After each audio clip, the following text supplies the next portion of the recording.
이 말씀을 같이 봉독하십니다. 잠언 11장 28절입니다. 잠언 11장 28절. 제가 가지고 있는 성경은 923쪽에 있습니다. 923쪽 잠언 11장 28절. 우리 한 목소리로 합독하십니다. 시작. 자기의 재물을 의지하는 자는 패망하려니와 의인은 푸른 잎사귀 같아서 번성하리라. 다시 한번 시작.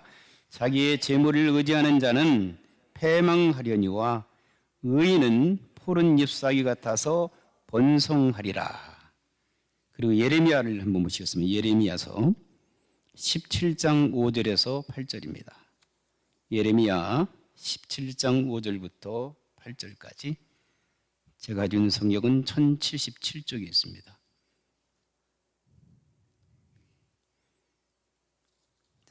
함께 읽습니다. 시작. 여호와께서 이와 같이 말씀하시니라. 무릇 사람을 믿으며 육신으로 그의 힘을 삼고 마음이 여호와에게서 떠난 그 사람은 저주를 받을 것이라. 그는 사막의 떨기나무 같아서 좋은 일이 오는 것을 보지 못하고 광야 건조한 곳, 건건한 땅, 사람이 살지 않는 땅에 살리라. 그러나 물은 여호와를 의지하며 여호와를 의뢰하는 그 사람은 복을 받을 것이라. 그는 물가에 심어진 나무가 그 뿌리를 강변에 뻗치고 더위가 울지라도 두려워하지 아니하며 그 입이 청청하며 가무는 해도 걱정이 없고 결실이 그치지 아니함 같으니라. 아멘. 이러한 축복이 저와 여러분들에게 넘쳐나시기를 주의 이름으로 축원합니다. 러시아에 유명한 소설가 한 사람이 있었는데요. 그 사람은 안드레이 비토프라는 사람이었습니다. 그 안드레이 비토프가 무신론을 주장하고 있는 무신론자들이 살고 있었던 러시아의 그 교육 시스템 속에서 그가 성장을 했습니다. 26살까지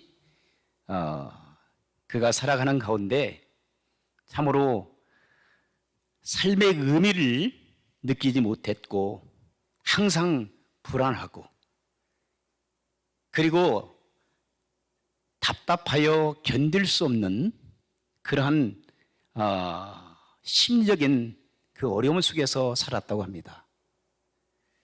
그런데 그가 27살 되었을 때 하나님께서 그에게 찾아오신 거예요. 할렐루야.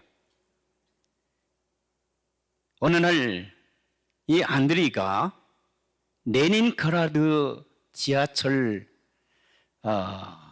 역에서 한 말씀이 그의 마음을 타치하는 그런 것들을 느꼈어요. 그것은 뭐냐면은 하나님이 없이는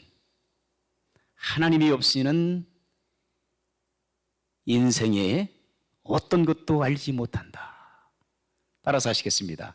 하나님이 없이는 인생에 어떤 것도 알지 못한다. 그 마음이 계속적으로 그의 마음을 짓누르고 있었던 거예요. 지하철을 타고 집으로 가는데 계속적으로 하나님이 없이는 인생에 관한 어떤 것도 이해할 수 없다는 거죠. 그의 마음을 그동안 억누르고 어둠 속에서 두려움 속에서 살았던 이 안드레의 마음 속에 광림무용한 빛이 찾아오기 시작한 거예요. 어둠의 세력들이 물러나기 시작하고 그가 신비롭게도 하나님의 존재가 믿어지기 시작한 거예요. 예수 그리스도가 주와 그리스도인 것을 인정하기 시작한 거예요. 그의 인생의 의미와 목적이 무엇인지를 깨닫기 시작했고 그가 훌륭한 글을 쓰기 시작했어요. 그래서 많은 사람들에게 귀감이 되어지는 소설가로서 유명한 하나님의 사람이 되었습니다. 사랑하는 성도 여러분, 오늘날 이 시대에 수없이 많은 사람들이 살아가고 있습니다. 그런데 너무나 열심히 살다 보니까 인생이 도대체 무엇이고 왜 살아가며 도대체 어디서 우리가 와서 무엇을 하고 어디를 향해서 가고 있는지 진지하게 생각하지 못하고 자기 자신의 이익과 안일만을 위하여 살아가는 사람들이 얼마나 많은지 몰라요. 그러다가 갑자기 죽음이라는 것이 찾아왔을 때 좌절하고 실망하고 인생을 포기하는 사람들이 얼마나 많은지 몰라요. 여러분의 주변에 사랑하는 사람들이 혹시 그렇지 않습니까? 여러분들의 가장 가까운 여러분의 남편이나 여러분의 아내나 그리고 여러분 자녀들이나 여러분의 부모님들 중에 여러분의 형제들 가운데 그런 사람이 없습니까? 열심히 돈을 벌고 열심히 공부하고 열심히 사업하며 열심히 살아가는데 보장할 수 없는 내일에 대한 미래에 대한 희망을 갖지 못하고 오늘 그냥 대충 살아가는 사람들은 혹시 없습니까? 그렇다면 주제를 바꿔서 여러분 자신을 한번 놓고 볼 때에 여러분들은 어떻습니까? 오랫동안 예수 믿고 구원받아 하나님의 자녀된 삶을 살아간다고 하는 저와 여러분은 도대체 어떻게 진지한 인생을 살아가고 있나요? 도대체 여러분들은 어디서 왔다고 생각하십니까? 그리고 지금 무엇을 하면서 살아가고 있습니까? 어디를 향해서 정신없이 우리가 지금 가고 있나요? 아무런 생각이 없이 하루하루 대충 살아가고 있나요? 진지한 인생, 삶의 의미와 목적을 가지고 살아가는 저와 여러분들이 되시기를 주의 이름으로 축원합니다. 이러한 사람들은 삶의 의미와 목적을 안고 분명한 삶의 의미와 가치를 안고 살아가는 사람들은 다른 삶을 살아갑니다. 그러나 그렇지 않는 사람들은 험한 인생의 길에서 방황하다가 어느 날 죽음이 우리에게 다가왔을 때 우리는 삶을 포기해버리고 죽음을 맞이하게 되는 사람들이 우리 주변에 많이 있다는 사실을 잊지 마시기를 부탁합니다. 그런 차원에서 저는 오늘 말씀의 제목을 삶의 의미와 목적이 무엇인가? 자, 한번 같이 말씀의 제목을 따라 하시겠습니다. 우리가 사는 이유와 목적은 여러분들의 삶의 이유와 목적이 분명히 있습니다. 그런데 그것을 간구하면서 살아가는 사람들이 오늘날 얼마나 많은지 모릅니다. 우리가 존재하는 이유와 목적을 알기 위해서 다음과 같이 몇 가지를 기억해야 될 줄 믿습니다. 첫째로, 우리가 소유하고 있는 모든 것들이 하나님께로부터 왔다. 한번 따라서 하시겠습니다. 우리의 소유하는 모든 것들이 하나님으로부터 왔다. 우리가 가지고 있는 생명, 물질, 부모, 형제, 자녀, 지식, 외모 등 모든 것들이 하나님으로부터 왔다는 것을 인정해야 합니다.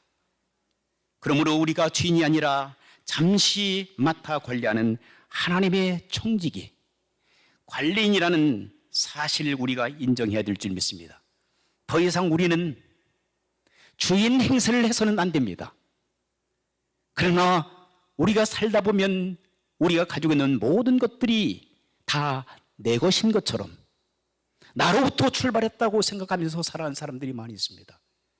그러나 사랑하는 성도 여러분, 우리의 생명도 우리 것이 아닙니다. 그렇죠? 우리가 가지고 있는 물질, 목사님 내가 얼마나 노력해서 벌었는데요.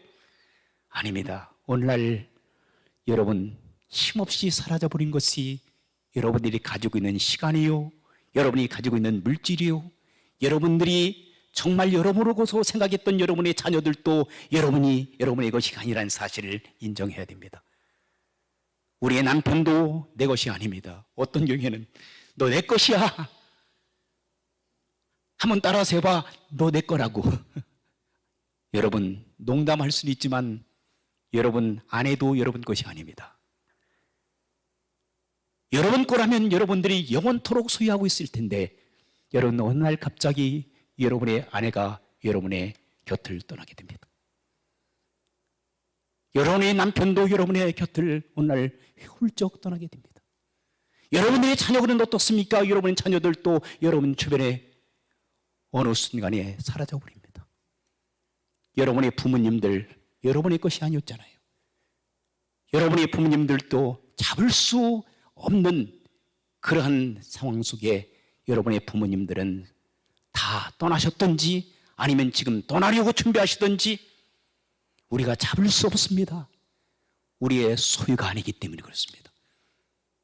사랑하는 성도 여러분, 모든 것들이 그러므로 우리가 가지고 있는 모든 소유하는 모든 것들이 우리 것이 아니라 하나님으로부터 왔기 때문에 하나님께서 잠깐 우리가 살아가는 날 동안에 우리에게 축복을 해주셔서 우리에게 잠깐 맡겨주셨다는 사실을 잊지 마시기를 주 이름으로 축원합니다.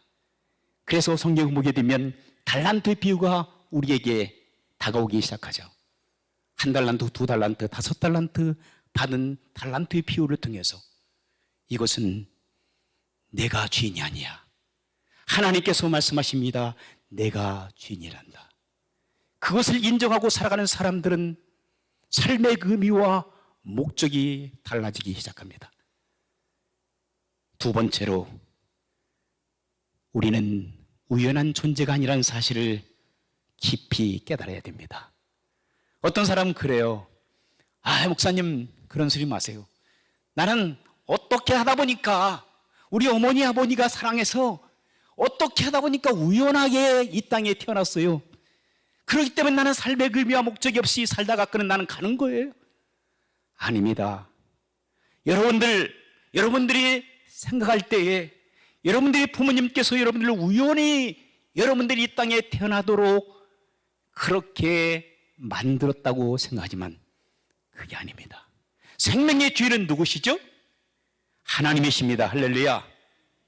어떠한 여러분의 부모님이 어떤 상황 속에서 여러분들을 이 땅에 태어나도록 했다 하더라도 그것은 하나님의 놀라운 섭리와 하나님의 놀라운 계획과 하나님께서 저와 여러분들 이 땅에 태어나도록 하셔서 삶의 의미와 목적 가운데 살아가도록 저와 여러분들 이 땅으로 보내주신 줄 믿습니다.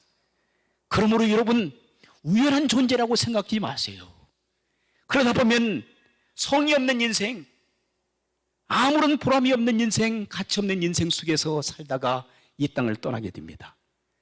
여러분 다시 한번 오늘 아침에 여러분의 삶의 의미를 생각할 때에 나는 참으로 귀한 존재, 하나님께서 위대한 걸작품으로 만드셨구나, 나는 참으로 대단한 존재라고 생각하면서 믿음으로 살아가는 저 여러분들이 되시기를 주의 이름으로 축복합니다. 여러분 우연한 존재가 아닙니다. 여러분 하나님께서 여러분을 두시고 너는 내 아들이야, 내 딸이야, 내가 너를 위하여 죽어줬어. 너는 세상의 어떤 것으로도 바꿀 수 없는 존재야. 여러분 불교에서 천상천하 유아 독존이라는 말이 있죠. 사랑하는 성도분, 여러분들은 유일한 존재들입니다. 세상의 어떤 것과 바꿀 수 없는, 이 지구를 다 팔아도 여러분들을 만들 수 없는 하나님의 위대한 존재라는 사실을 믿지 않기를 주 이름으로 축원합니다. 정말이에요. 이 전 우주를 다 팔아서 여러분을 만든다 할지라도 여러분들과 똑같은 사람들을 어떻게 사람들이 만들 수 있나요? 이것은 impossible입니다. 불가능한 얘기지요. 그러므로 여러분 위대한 화가들이나 예술가들의 걸작품은 뭡니까? 이 땅 위에 하나밖에 없는 것들이 수십만 불에 팔려나간다는 사실 여러분 아시죠? 많이 있으면 별로 가치가 없어요. 그렇죠? 유일한 것, 하나밖에 없는 것이 그만큼 가치가 있는 거예요. 독생자 예수 그리스도께서 그러므로 저와 여러분들을 살리시기 위하여 여러분들과 같은 똑같은 사람이 이 땅에 전혀 존재할 수 없기에 하나밖에 없는 여러분들을 살려 천국 보내시기 위하여 우리 주님께서는 십자가에서 못 박혀 죽으신 줄 믿습니다. 그러므로 여러분들은 마스터피스예요. 위대한 걸작품입니다. 하나님께서 보실 때 여러분들은 얼마나 위대한 존재인지 우연하게 이 땅에 온 것이 아니라 하나님께서 여러분들을 계획하시고 디자인하셔서 여러분들 이 땅 위에 살아가는 동안에 어떤 일을 이루고 살아갈 것인가를 하나님께서 아시고 여러분들 이 땅에 콜링하신 줄 믿습니다. 그렇기 때문에 여러분들은 참으로 삶의 의미와 목적을 가지고 야, 나는 보통 사람이 아니구나 라고 하는 믿음으로 살아가는 저와 여러분들 되시기를 바랍니다. 세 번째는요, 삶의 원동력을 가지고 사람들이 살아가야 된다는 거예요. 따라서 하시겠습니다. 삶의 원동력을 가지고 살아가자. 자, 그런데 잘 들어보세요. 어떤 사람들은 이 땅을 살아가면서 참 죄책감 가지고 살아간대요. 자기의 죄책감, 어릴 때 범죄했던 그 죄책감을 가지고 양심의 가책이 되어서 그것을 해결하지 못하고 살아가는 사람들이 이 땅에 많다는 거예요. 그래서 전도하다 보면 예수님 믿고 구원받아 하나님 나라에 가는 축복을 갖길 원합니다 라고 전도하면 어떤 사람은 그래요. 나 같은 죄인이 어떻게 교회 가요? 교회는 착한 사람만 가는데. 양심적인 사람이죠. 또 어떤 사람이 이렇게 해요. 나 같은 죄 많은 사람이 하나님께서 나를 용서해 주실까요? 아닙니다. 우리 주님께서는 어떤 세상의 죄악을 가지고 있다 하더라도 다 용서해 주신 줄 믿습니다. 죄책감을 가지고 인생을 살지 마세요. 벌써 여러분의 죄를 다 해결해 주신 우리 주님께 감사하며 살아가야 될 줄 믿습니다. 죄책감을 벗으세요. 그리고 두 번째, 어떤 사람은 뭘 가지고 살아가냐면 마음 가운데 분노, 심을 가지고 살아가는 거예요. 그리고 원수 갚음, 내가 가만두냐 봐, 내 눈에 흙이 들어가기 전까지 너를 용서할 수 없어라고 하는 그 분노심, 원한 맺힘, 원수 갚음, 이런 걸 가지고 사람들이 살아간다는 거예요. 그게 삶의 원동력이 되는 거예요. 평생 동안 그렇게 살다가 지난 시간에 말씀드렸던 사울이라고 하는 왕도 마찬가지였잖아요. 원수도 아닌 원수처럼 살아가는 그 인생의 길. 혹시라도 여러분 이런 마음을 가지고 살아가고 있습니까? 헛된 인생의 길을 걷지 마세요. 그리고 네 번째, 어떤 사람은요, 불안한 마음을 가지고 막 근심, 걱정 때문에 불안해서 견딜 수 없는 마음을 가지고 인생을 살아간다는 거예요. 그런 마음을 버리시기를 주 이름으로 축원합니다. 너희의 염려를 다 나에게 맡겨 버리라고 말씀하셨어요. 주님께 맡겨 버리세요. 근심, 걱정을, 불안을, 공포를 주님께 다 맡겨 버리고 평안과 기쁨 속에 살아가려 주 이름으로 부탁합니다. 다섯 번째는 사람들이 마음에 이제 그 물질에 대한 욕심, 탐욕, 그 다음에 명예, 권세, 이런 것들을 삶의 목표로 알고 살아간다는 거예요. 여러분, 그렇게 해서 평안한 삶을 살아간 사람이 있습니까? 우리 역사 속에서 수없이 등장하는 많은 사람들이 물질을 쫓다가 망하고, 권세를 쫓다가 망하고, 권력을 쫓다가 망해버리고, 탐심과 탐욕과 이 물욕, 이런 것들은 사람을 평안하게 만들어가는 것이 아니라 사람을 불행하게 만드는 악한 사단의 유혹인 것을 여러분 다시 한번 생각해 보시길 주의 이름으로 부탁합니다. 그리고 다섯 번째는 어떤 원동력을 가지고 있는 인기, 그 다음에 인정받기를 원하는 것. 여러분, 많은 연예인들 가운데서 인기가 떨어지면 어떡합니까? 자살하더라고요. 그 가운데는 크리스찬이라고 했던, 참 믿을만 했던 그러한 연예인들조차도 인기가 떨어지거나 아니면 악플 같은 것들 많은 사람이 달게 되면 그걸 극복하지 못하고 자살해버린 사람들이 연예인 크리스찬 가운데도 있어요. 참 가슴이 아픈 일이에요. 왜냐하면 인기가 자기들의 인생의 목표가이기 때문에. 다른 사람한테 인정받지 못하면 견딜 수 없는 거예요. 여러분, 인기, 인정받는 거, 이것은 장관이에요. 하나님께서 저와 여러분들 인정해 주시고 하나님 앞에 인정받는 저와 여러분들이 되기를 주의 이름으로 축원합니다. 사람의 소리는 장관이라니까요. 사람한테 인정받고 사람한테 인기를 받고 살아가는 사람들은 제한돼 있어요. 오늘 본문에 이런 말씀이 있습니다. 에레미야 17장 5절 이하에 보세요. 여호와께서 이와 같이 말씀하셨니, 무릇 사람을 믿으며 육신으로 그의 힘을 삼고 마음이 여호와께서 떠난 그 사람은 저주를 받을 것이다 그랬어요. 그러나 무릇 여호와를 의지하며 여호와를 의리하는 그 사람은 복을 받을 것이라. 할렐루야. 이러한 축복을 받고 살아가는 저와 여러분들이 되시길 주 이름으로 축원합니다.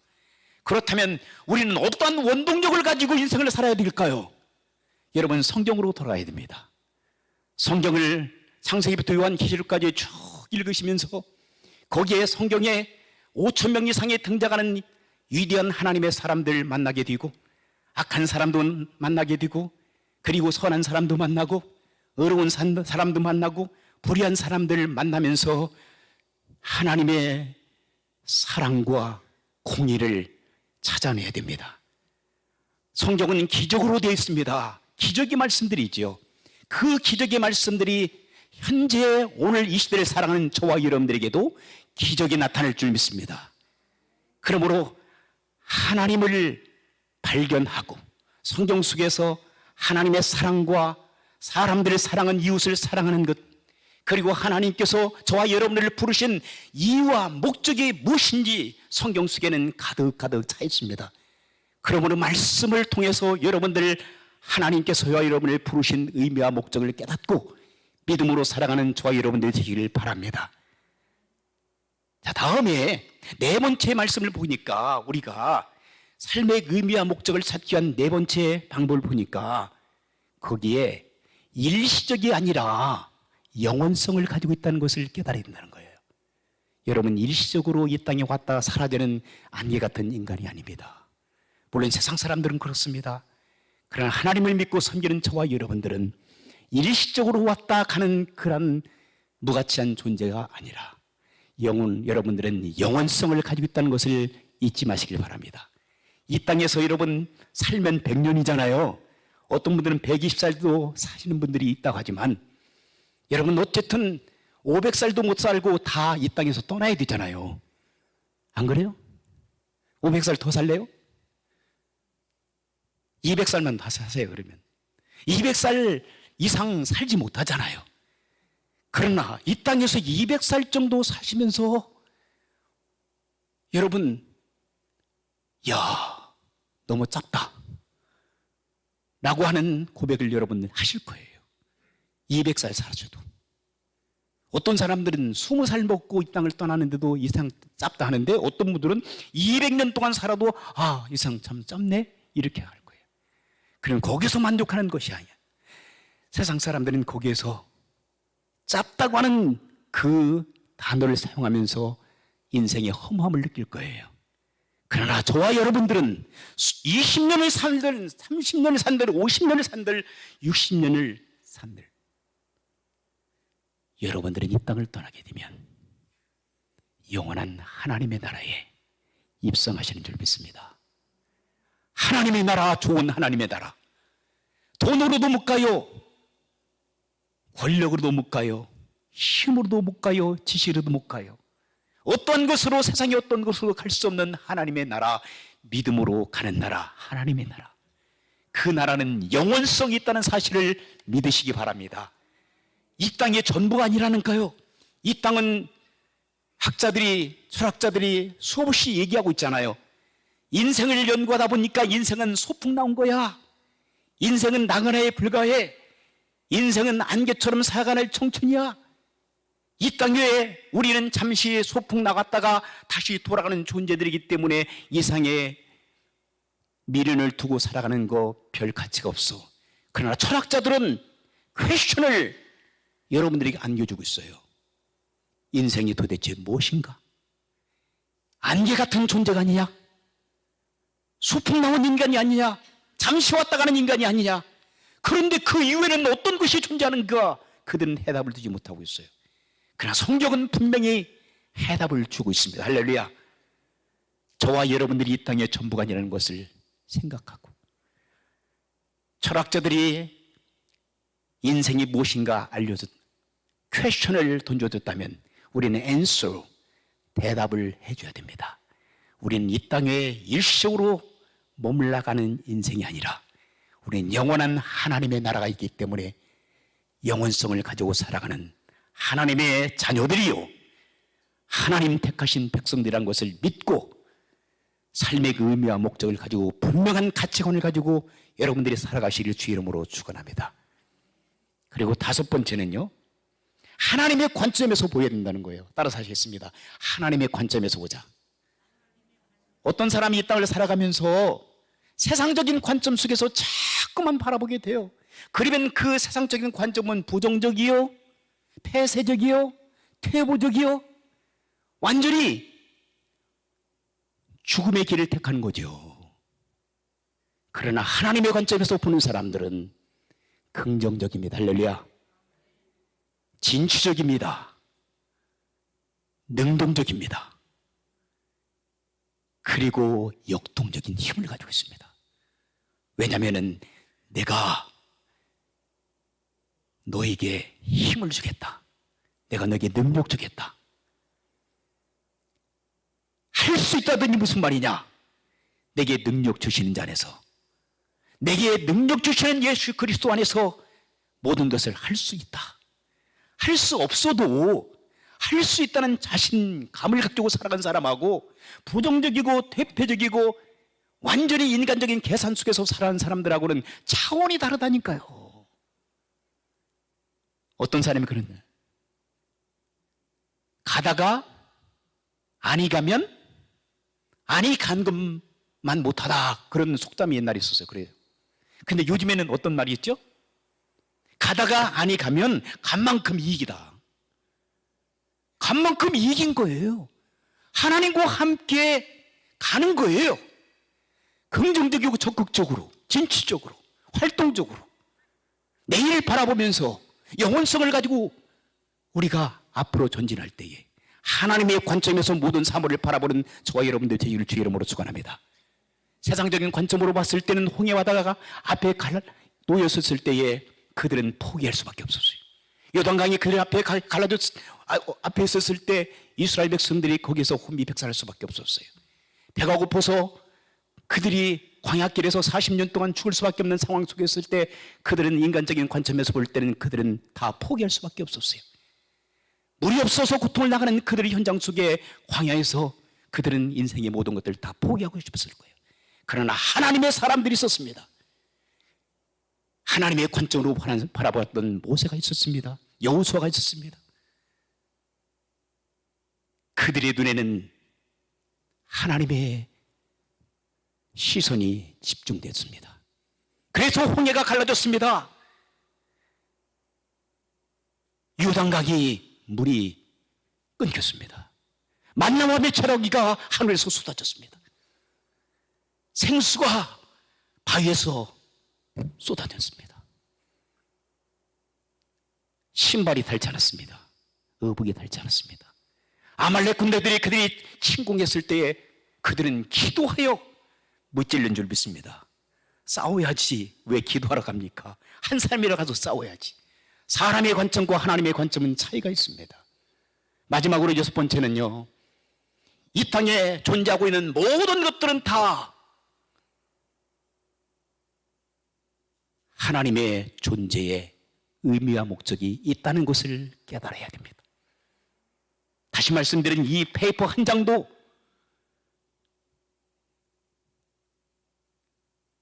목적을 가지고 만들어졌습니다. 이 마이크도 그렇고 이 컵도 그렇고 여러분들이 앉아있는 의자나 여러분의 의복이나 여러분들이 가지고 있는 모든 것들은 다 목적이 있게 만들어졌습니다.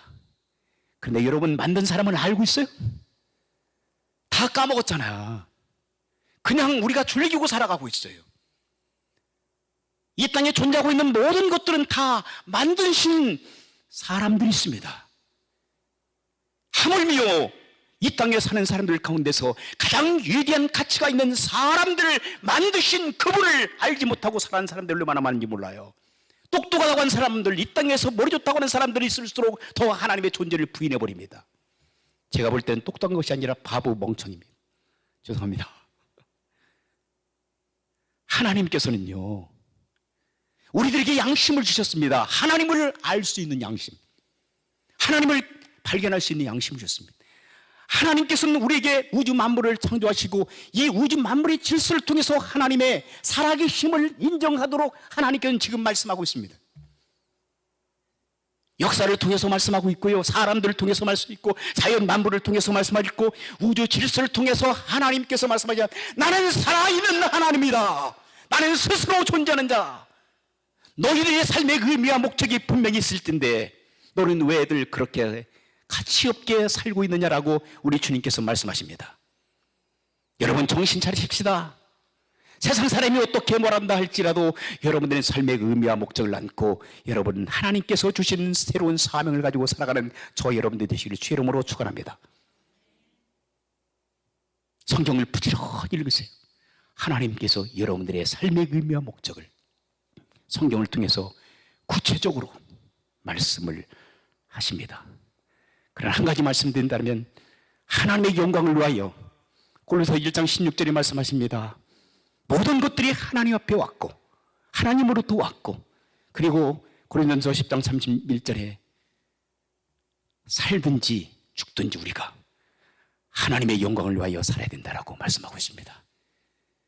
그것은 영혼을 사랑하고 제자 삼아 하나님의 나라를 확장시키는 사명을 저와 여러분에게 주신 줄 믿습니다. 여러분들이 공부하든 여러분 직장생활하든 여러분들이 비즈니스를 하든 하나님의 나라를 확장시키기 위하여 저와 여러분들을 이 땅에 부르시고, 그러나 우리가 진정한 목표, 진정한 의미, 하나님의 진정한 그 소원을 깨닫지 못하고 우리는 잘못된 건 아니지만 우선순위를 자손 내의 것들을 우선순위로 안고 살아가는 사람들이 얼마나 많은지 몰라요. 여러분 priority, 가장 중요한 우선순위는 하나님의 나라를 확장시켜 나가는 겁니다. 기도하시겠습니다. 하나님, 부족합니다. 연약합니다. 우리가 아무런 의미와 목적을